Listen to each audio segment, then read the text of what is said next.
అంటే ఈ నా కాళ్ళు గుంజుతున్నాయి అవ్వా. అరే షిప్ప తెచ్చుకోరా శివ.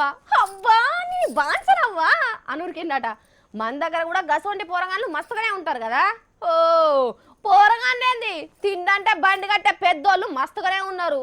అంటే నాకు కూడా జర ముక్క కూర అంటే ఇష్టమే అనుకో. మరి ఏం చేయాలి?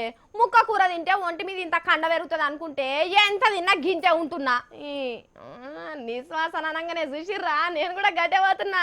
కానీ మీరు ఈ వారు తిరుండ్రి నా సొంటోళ్ళకి అందరికి అక్కడ కచ్చ ముచ్చటి ఇది. ఇనుండ్రి.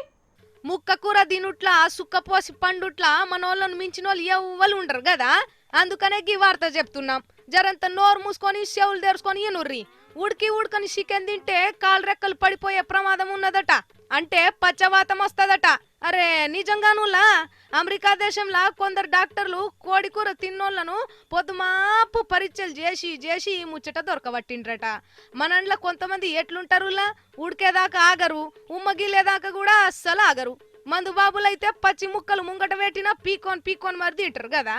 ఇక బార్లల్లా హోటల్లో పొంటి బిర్యానీలల్లా ముచ్చట్లు ఎట్లుంటాయి? ఎచ్చం పచ్చం ఉడకబెట్టుడు, దాని మీద ఇంత రంగు చల్లి కమ్మటి వాసన వచ్చే పౌడర్లు చల్లి తీరు పేరు పెట్టి అమ్ముతారు.